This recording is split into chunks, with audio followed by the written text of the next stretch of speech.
Hello everyone and welcome back to Thinkology. My name is Vamp and today we're going to be talking about the Black Dahlia. Although the case has never been solved and I don't want to speculate on what may have happened too much, we're going to take a look at some of the theories that are out there and if there's any credibility to them whatsoever. Before we get there though, let's start with the Black Dahlia herself, a woman by the name of Elizabeth Short.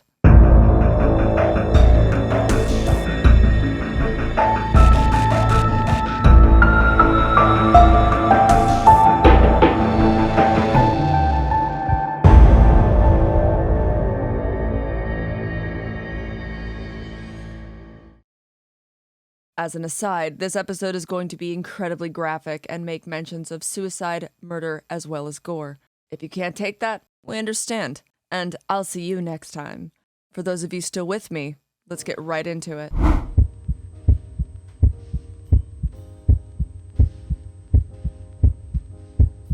Elizabeth Short was born in Hyde Park, Massachusetts in 1924, the third daughter born to a World War I veteran turned auto mechanic named Cleo. According to the journalist Brenda Hogan, he moved the family to Medford, just north of Boston, shortly after Elizabeth was born to set up a franchise of mini golf courses. Tragically, this was just before the major stock market crash of 1929. According to Hogan, Elizabeth's father lost all of his mini golf courses, falling into financial dismay. This obviously devastated Cleo, and tragically, he committed suicide.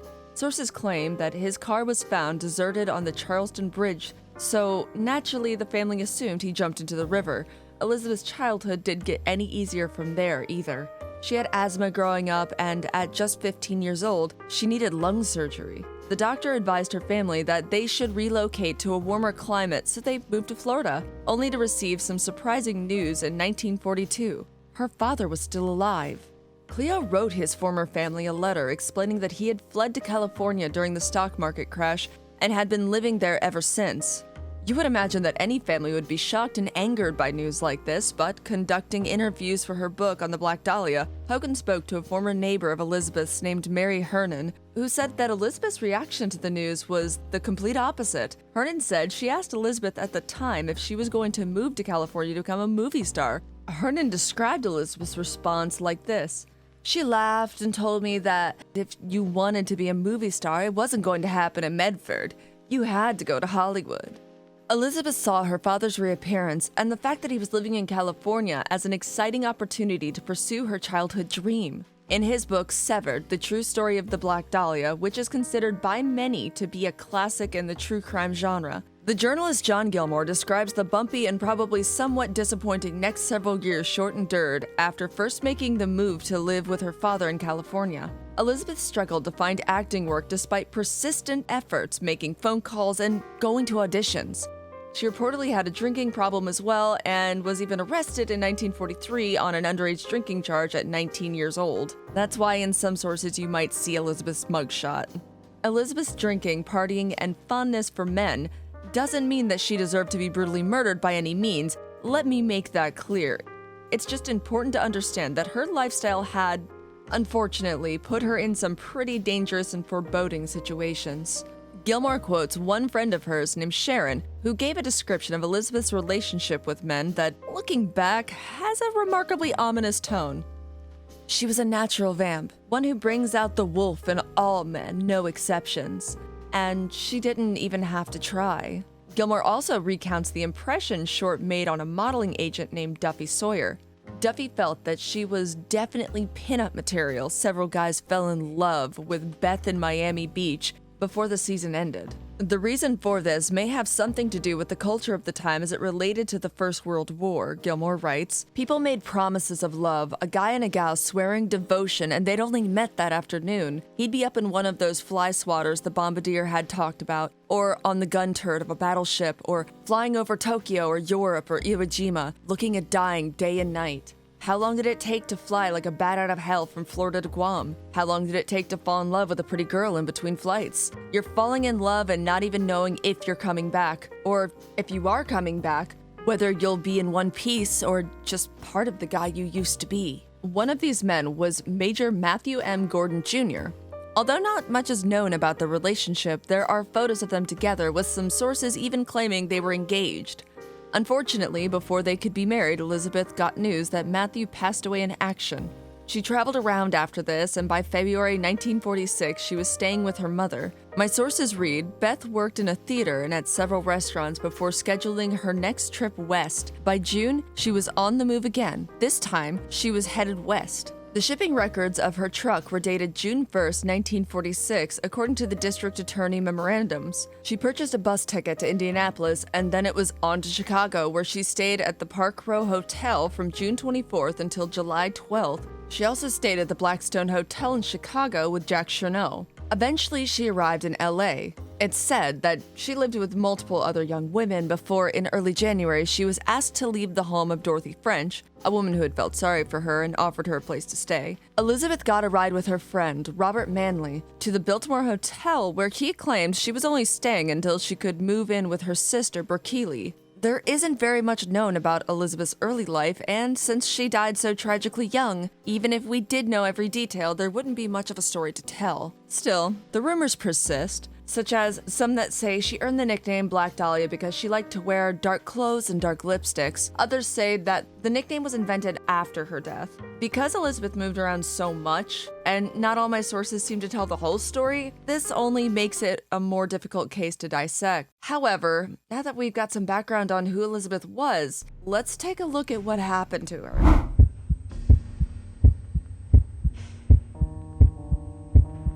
Leimert Park is a vibrant neighborhood in South LA, but 70 years ago, it was hardly more than underdeveloped lots. Early in the morning of January 15, 1947, a woman named Bethany Bersinger was on a walk with her young daughter when she noticed something strange in the grass along the sidewalk. Famously, Bersinger said at first she thought it was a mannequin. This was grimly understandable given that the figure she saw was arranged in a fashion that no human body ever should be. Crime scene photos have survived all these years to give us an idea of what Bersinger and her daughter stumbled upon. Not that I think any of you would want to know exactly what they saw to begin with.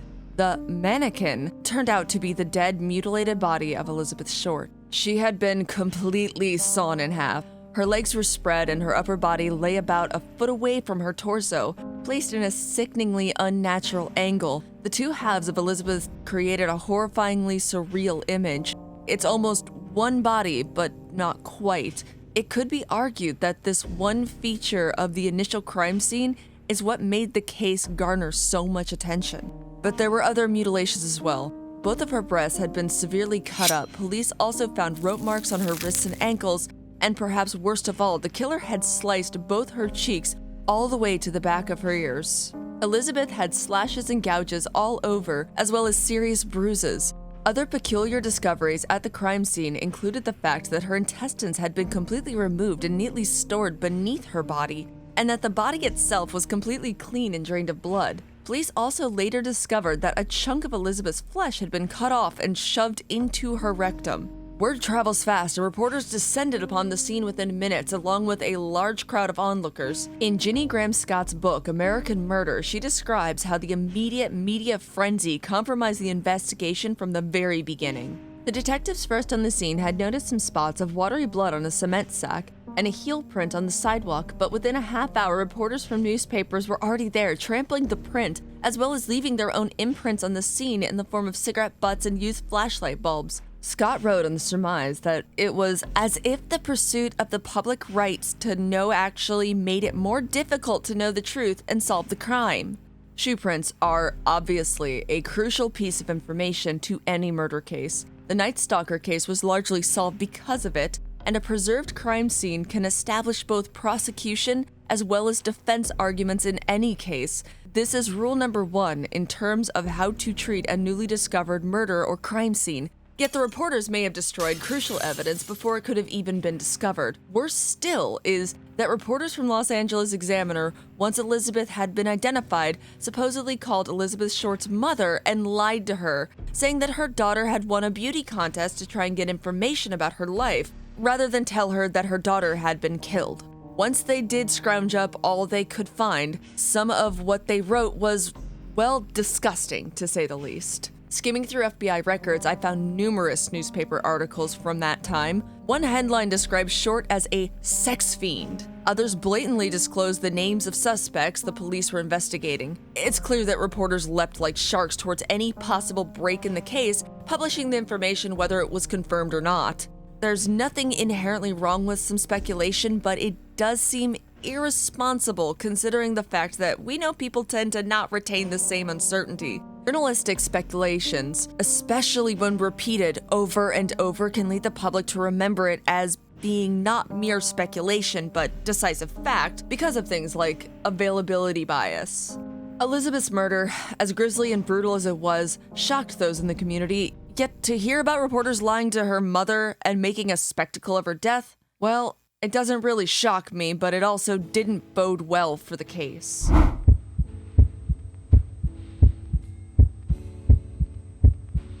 Once the investigation began, Jack Donahoe, the head of the LAPD homicide department, took over. As DNA technology didn't exist yet, fingerprinting was their best hope of identifying the Black Dahlia's body. This meant flying the samples by plane to Washington, D.C. for analysis. Yet, from day one, this case proved difficult. A major blizzard hit the East Coast. Cars in New York City were buried under record-breaking snow, and in D.C., where the FBI awaited the prints, the weather was too poor for plane travel. This is where the press stepped in. They had access to incredible resources through the well-connected man that owned the paper, William Hearst. Those at the Examiner told Donahoe that they'd lend him a machine that could solve all his problems for an exclusive interview, and perhaps, out of desperation, he agreed. This machine, a sound photo, made it possible to telegraph images across long distances. Though the photos came back too blurry the first time around, Donahoe had his photo department get to work enlarging the images and resending them. Thankfully, it worked, and the LAPD were able to identify their victim as Elizabeth Short because of the fingerprints taken from her during her underage drinking arrest. Understanding why and how Elizabeth had been killed, though, didn't come as easily. One thing that was very clear from the beginning is that Short was killed somewhere else, then brought to the crime scene. Because her body had been washed and was completely drained of blood, police suspected the killer must have had access to surgical equipment and experience with dissection. Detective Haskins, at the time, was said to have believed that Elizabeth was a defiance killing, a sex crime with other dimensions. The book Severed reads, "The killer had set his handiwork on their doorstep in a manner that not only challenged them, but was an active defiance against everything human." However, though it appeared she had been raped when Elizabeth's body was tested for sperm, all tests came back negative, making that theory far less likely. As for the challenging detectives part of Haskins' belief, that much was absolutely true. Just 6 days after Short's body was found, a call came in to the Los Angeles Examiner, an unidentified man claiming to be the killer. The man congratulated the newspaper on its reporting of the case so far and told them to expect some souvenirs of Beth Short in the mail. 3 days later, the newspaper received an envelope containing several of Short's belongings, including her birth certificate. The envelope also included an address book bearing the name Mark Hansen. This turned out to be the name of a man who had once dated Short, which unsurprisingly made investigators extremely interested in him. Hassan claimed Short had stolen the address book from him. Police eventually cleared him of suspicion, presumably figuring that the only reason the address was in the package was because she, not Hassan, had been in possession of it at the time of her murder. Recent articles claim that Mark Hassan was, in fact, Beth Short's murderer, and he only got away with it because of corruption within the LAPD itself. Hugh Eatwell, an author of yet another book about Elizabeth Short, has been firm in the belief that a bellhop and former mortician's assistant, Leslie Dillon and Arthur Lane, who also goes by Jeff Connors, a friend of Beth's, were both ordered by Mark to do this. Eatwell has claimed Mark was a wealthy and powerful Hollywood mover and shaker with connections to the fringes of Los Angeles' underworld. Short had stayed with Hansen for a handful of nights and the older man was sexually fixated on her. Eatwell writes, though Short had rebuffed his advances, after the murder, Hansen was first linked to the case when an address book embossed in gold with his name on the front was mailed to the Los Angeles Examiner newspaper along with a package of Short's belongings, including her birth certificate, social security card, and personal photographs. The angle is coming through more and more. It's a group of people involved in this killing. But because there's no forensic evidence, it's almost impossible to say. This person hit her on the head, this person cut her in 2 bits. What I can say, on the basis of the evidence in my book and on the basis of what's come out since, is that Dylan, Mark Hansen, and Jeff Connors were mixed up in this killing, and it took place at the Astor Motel. It was covered up because Mark Hansen had connections with the police.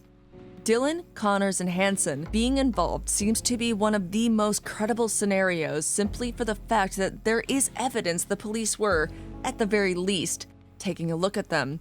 Whereas to date, more than 500 people have confessed to the crime, some of whom weren't even born when Short was killed. However, this initial phone call and the subsequent envelope with Short's belongings are the only items that, as far as I have found, most likely came from the actual killer and not a copycat or attention seeker. But despite all the articles and movies and general attention Beth Short received, that's pretty much where the actual police investigation ends in terms of hard evidence. Ginny Graham Scott writes that the case had gone cold as early as spring of 1947.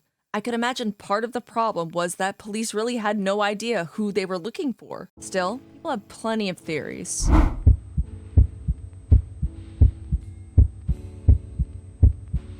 In the 2000 book, The Cases That Haunt Us, John Douglas utilizes the FBI psychological profiling techniques that he pioneered in the 1970s to analyze the crime scene and get a sense of the killer's mind. Douglas points out the fact that for this crime to have been possible in the first place, the killer had to have certain features about his life. To do what he did to the victim, both ante-mortem and post-mortem, he had to have a house or apartment of his own. It could be small and run down as long as it was someplace private with access to running water where he knew he would not be interrupted. Douglas also pointed out that the killer had to have a car in order to transport the body to the dump site. Douglas also pays careful attention to the location and manner in which the body was placed. The fact that the body was placed where people would quickly see it rather than where it would not be found for days or weeks tells us the killer wanted to shock and offend the community by what he had done. Douglas believes the killer was driven by hatred against women. It's not just this particular woman. His rage is directed at all women. And in selecting his dump site, he further shows his anger against humanity. These are the actions of someone who fantasizes continually about hurting someone, and who is on the hunt regularly for someone to dominate and punish, and who knows just what he wants to do to that person once he gets her under his control. Lastly, Douglas distinguishes between actions like washing the body and draining the blood, which are to cover his tracks, from actions like carving the cheeks and slicing her breasts, which are for his own enjoyment. Douglas also suggests the killer most likely had a criminal history prior to the murder, and, chillingly, that he wouldn't have stopped either, at least not voluntarily. He says, if we saw this case today in isolation, we'd still know immediately that we were dealing with a serial killer. The power of Douglas's profile is that it reveals to us something investigators at the time were completely stumped about: motive. This wasn't a jealous boyfriend or spur-of-the-moment killing. It was deeply premeditated, and because the killer was trying to make a statement to the world about women in general, he didn't necessarily have to know the victim. John Douglas's profiling techniques are still used by the FBI today. I have to imagine that given the general lack of empirical evidence, today we'd probably start by looking at the profile.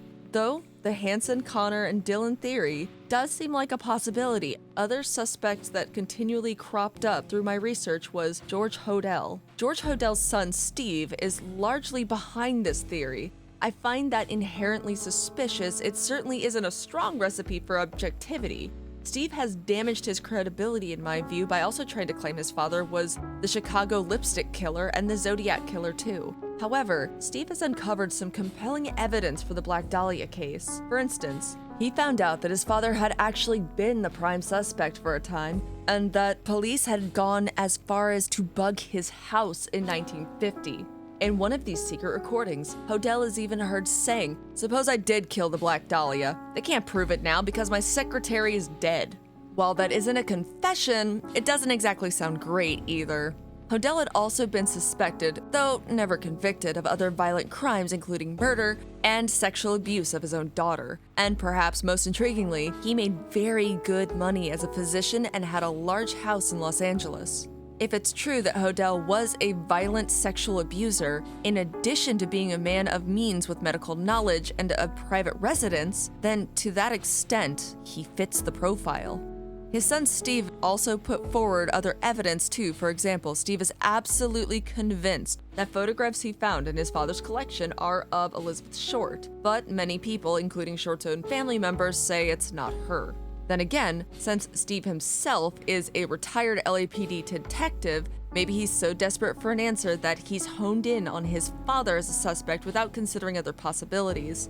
According to one source, he came to believe that his father used his medical expertise to kill and mutilate Short and other victims before fleeing to Asia in 1950. In the 40s, the Hodel family had been living in a house designed by Lloyd Wright, son of Frank Lloyd Wright. The building, known as Soden House, is now considered a Hollywood landmark. The younger Hodel search for the property in 2012 turned up soil samples that later tested positive for decomposed human remains. Though the LAPD investigated George Hodel as one more than 20 viable suspects in the Black Dahlia case, including 7 doctors, they are not prepared to say decisively that he was her killer. Other popular contemporary suspects have even less hard evidence against them. George Nollington is also accused by his own child, a woman named Janice, whose entire case is based on recovered memories of witnessing him commit the murder. Recovered memories in and of themselves are controversial, and no matter how compelling her testimony may be, this alone isn't enough to convict Nollington.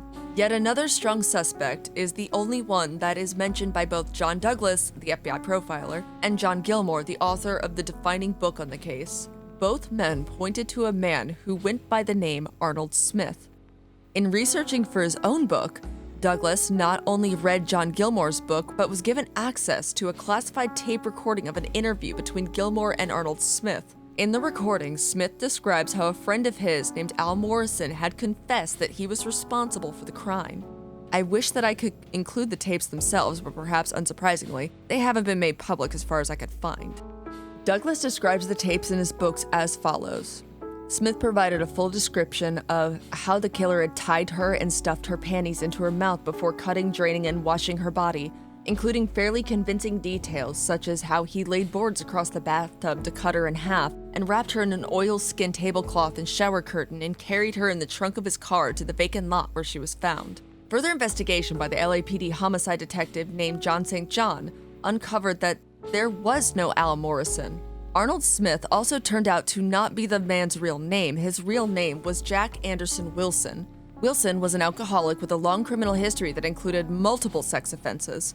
Police intended to pick him up for questioning, but he died suddenly and appallingly in a hotel fire. That could certainly explain why the kill count stopped at 1.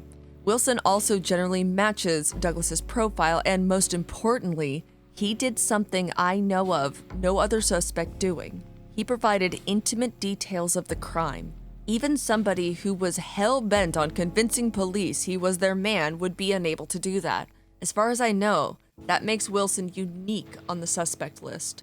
There are no shortage of theories and suspects out there, but as I said earlier, I don't want to dwell on every single theory out there. These are some of the most popular ones, and I think they demonstrate one of the massive problems in this case: speculation. The evidence we do have is minimal, yet people have written book after book about the case, potentially making mountains out of molehills and going on wild goose chases about anything and everything that relates back to Elizabeth Short. Those like John Douglas believe that if the murder had happened in the 21st century, it would have been solved. The crime scene likely would have been treated entirely differently. Forensics may have uncovered the killer's DNA, and techniques like behavioral analysis and psychological profiling may have led investigators to the right person. Today, I'm not sure that this case will ever be solved with the lack of genuine concrete evidence out there. I do hope I'm wrong, though.